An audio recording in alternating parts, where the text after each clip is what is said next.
Welcome to this tutorial where today I'll be showing you how to make this mini dress with a bow. Hi guys, welcome to this tutorial. Today I'm going to be showing you how to make a dress, and this is the fabric I'm going to be using. It's a really beautiful oriental style jacquard, and I just want to use it up because I've had it in my cupboard for a while and just think it looks so stunning as a dress. Let's start off with the sketch and start getting some ideas together on how we want this dress to look. First, I think I'm going to create quite a simple dress for this fabric because I think the fabric is so bold and vibrant, it speaks for itself. So I always quite like to either have a straight neck or maybe even a sweetheart neck style. And I've got a pattern where there's two seams here on the front just to make it really fit nicely around the bust, and I'm thinking of creating like an A-line shape that just comes out slightly at the waist, and possibly having two darts here, or it would be a seam. So I'd like to create a dress which is like an A-line shape. It's gonna have two darts at the front and also these nice style seams to make a really nice look on the bust.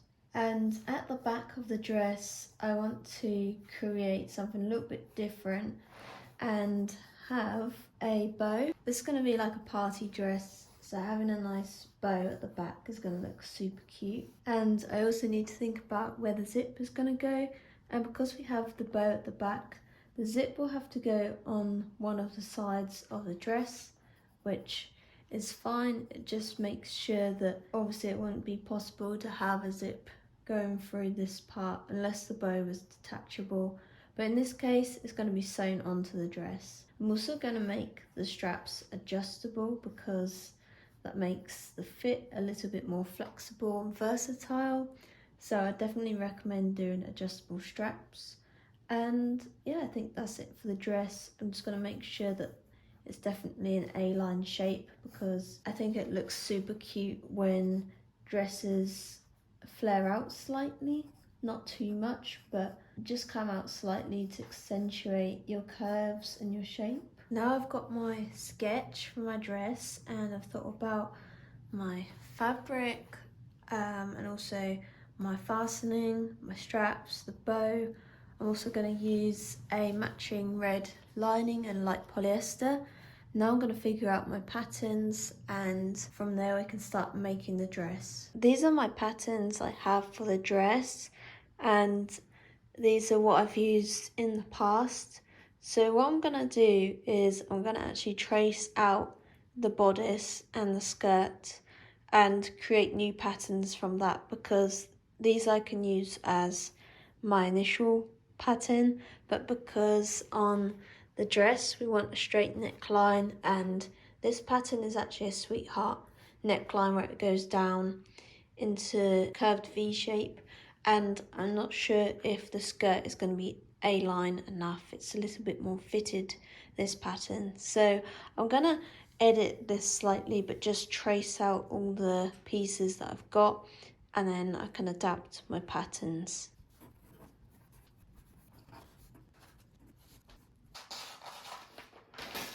Make sure to mark on your seam allowance when you do your patterns, and when you trace them out, make sure to add any notes to them, anything that you've added to your original one that you might need when you transfer it over, just because you don't want to forget what the seam allowance is. And make sure to put your notches on as well. I've now traced out my front bodice patterns onto new pieces of paper, so I'm gonna edit these slightly because I need to move the zip from the back to now the side, and I also want to make this neckline sit straight across like a square neckline. Starting with the back piece, I'm gonna add a little extra to this so I have room for my zip on the side. I'm going to add 1 centimetre just to be on the safe side.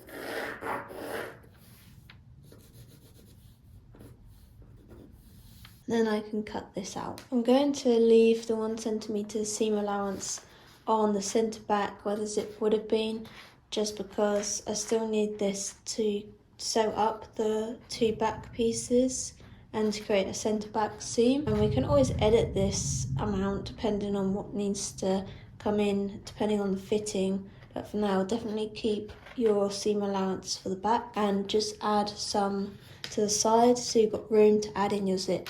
On the other side of where the zip is going to go, so your side front piece, we also need to add 1 centimetre.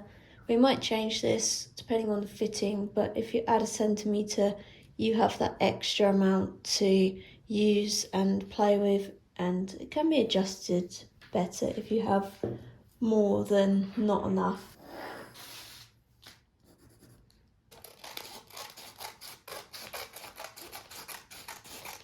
Next part we're going to do is sort out the neckline, because this is a sweetheart neckline and I want to do a straight across square style neckline. I'm going to tape down my pattern, but when we do this we might edit it later on, so it's kind of one of those things where you can edit the pattern, but sometimes when you see it on the final garment or on your toile, you then want to edit the neckline, which shouldn't be too much of an issue. But this is now straight across. It might be a little bit too high, so I might edit that for my design.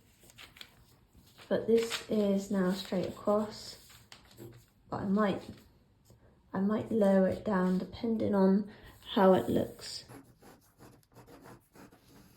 So I've now traced out my front piece for the skirt, and because I want to make it more of an A-line shape, I'm going to add a few more centimetres on the side of the skirt to make it come out slightly. And because I do need to sample and just test this out, I'm not going to go too extreme, but I think because you need to consider that both sides are going to be adding more to the A-line shape. So this is the front. I'll probably add maybe like 3 centimetres and then 3 centimetres on the back piece as well. So I'm going to mark 3 centimetres. Then using my pattern master, just gently curve this shape out, because I don't want to change the shape up here. I don't want to change the waist size because I know that this pattern fits my waist. It's just this bottom part here to create the nice A-line shape.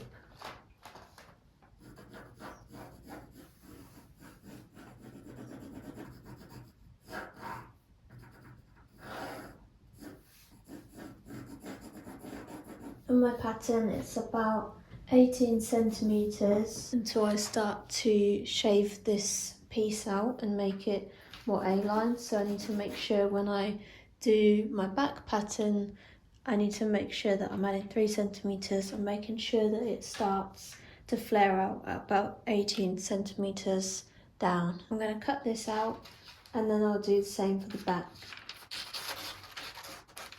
I also need to remember to add enough seam allowance to this pattern for the zip, because the zip is going on the side, so I'm actually going to add an extra centimetre.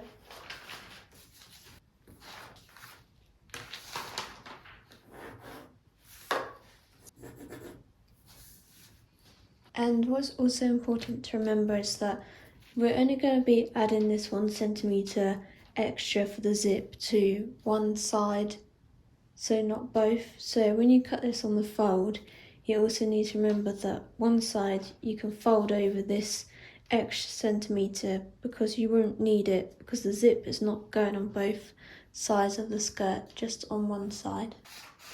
Next I'm going to trace out a copy of the back skirt piece, and once I trace this out I can then edit it, add more of an A-line shape, add some space in my zip as well. If you wanted to have less seams in the dress as well, if you're confident on the fit of your patterns, you could take off your seam allowance here and make the back cut on the fold. which you could do with the bodice part as well. For the back, I'm going to add 3 centimeters, like what I did to the front piece, and mark 18 centimeters down.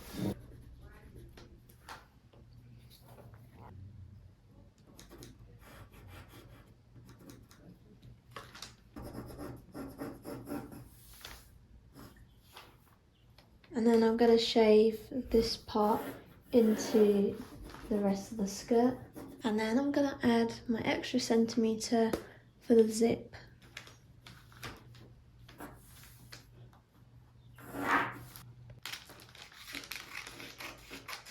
For the pattern, I have also decided to take out the back seam here, so this is actually going to be cut on the fold so that we don't have a seam. And for this, I'm going to take off the seam allowance, and now I can cut this piece on the fold so there won't be a seam. You also want to do the same for the bodice back, so you need to take off 1 centimetre on the centre back and just make a note to cut it on the fold. I have decided to sample my patterns and to make a really quick mock-up of the dress, and just done this in calico because it's a lot cheaper than regular fabric. And I have tried the dress on, it fits pretty well. I've just marked roughly where my zip is going to go, but if you have time to do a sample, I'd recommend this, just so you can make sure you're happy with the fit and the neckline of the dress, even the length you could look at, and also the overall style and shape of the skirt. Now that I've done this sample, I'm going to cut out my final fabric and start making the dress.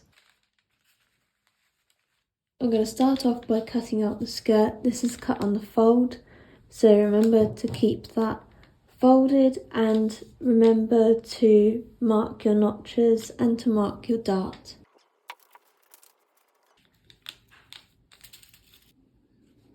The next piece we're cutting out is the back, and that is also cut on the fold, just like the front. Next we've got the back piece, which is also cut on the fold. We can then cut out the bodice front, which is also cut on the fold. And we have the bodice side front to cut out, which we cut 2 of. Once all our pattern pieces are cut out for the dress, we can then mark in our darts. For the dress darts, you want to get a needle and thread and just thread it through the dart mark there. And then on the other side, you can pull it through.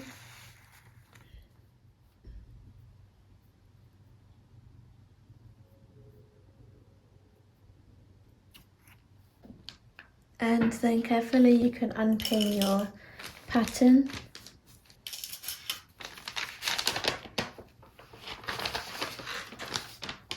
And if you open up your fabric carefully, you then have your dart marked, and you can cut that in half and then just tie a couple of knots on either side so you don't lose your dart placement.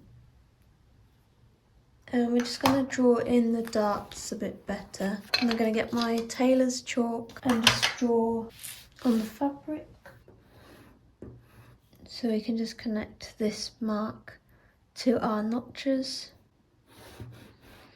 And we'll have a lining in the dress so this won't be visible. And then you can do the other side. And I'm just going to pin these darts into place whilst we have this here and ready.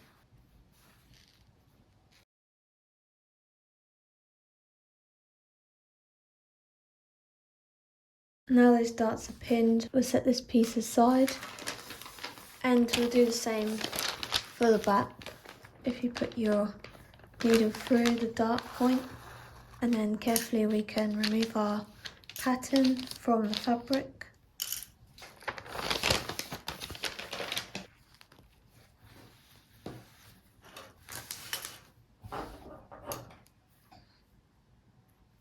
And we can just turn that over and mark in our darts.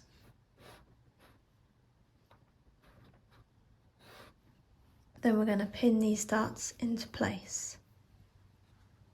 I'm then going to unpin the bodice parts.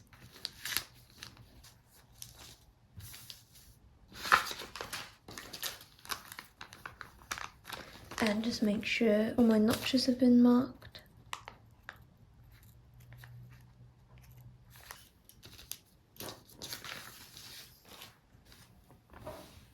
Next I'm going to pin the bodice pieces into place.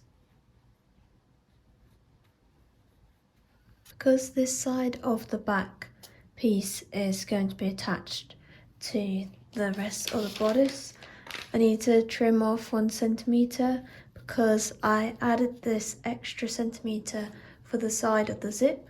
So I'm going to mark with my tailor's chalk 1 centimetre and shave that off so that I can sew this into the correct seam allowance, but I still have my extra centimetre on this side.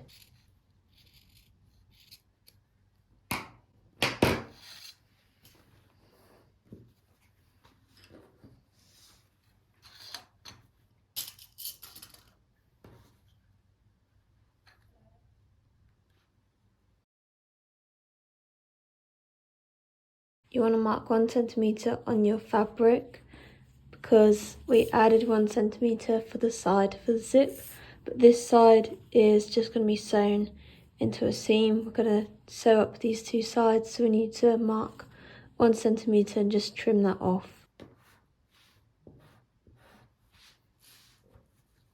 Once you've pinned your bodice into place, you can then sew it up. Once the bodice is sewn up, you can then sew up your skirt piece. Best to start off sewing up your darts first on your back and your front, and then we can sew up the side seams. Now we've got our top and our skirt piece sewn up, we then need to press all the seams, press all the darts before we sew the 2 pieces together. You want to press your skirt and your bodice piece. I use this tailor's ham, which is really useful for when you're pressing curved seams and just to create a really nice shape. Also, I would advise to use a steam iron just so that your fabric doesn't get damaged. Once your seams and darts are all pressed, we can now pin the top to the skirt, and just make sure when you pin to match up your darts and your seams to each other. Now I've got my top and my skirt piece pinned together, I'm gonna then sew to join the 2 up. Next we're gonna cut out our pattern pieces onto our lining. For the dress I'm using a lightweight simple polyester fabric, really affordable. I think it was about £4 a metre. I'm going to cut all the patterns out like I did for the main dress fabric. After you cut out your lining, you then need to mark your darts like how we did to the main fabric of the dress.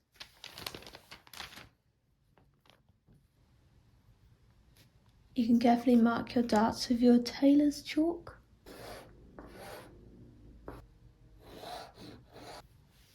And you can pin them into place. And I'm also going to pin together our bodice parts as well. On your lining, you also need to mark your 1 centimetre on the side, which is going to be sewn together because we added an extra centimetre for the side of the zip. So it's best to lay out your lining as though it's going to be in the dress. And this is the side we're going to cut off 1 centimetre. You also need to do the same for the skirt. And once you've got everything pinned into place, you can then sew up all your seams and your darts. To continue watching the rest of this tutorial, head over to part 2 of this video, linked in the description.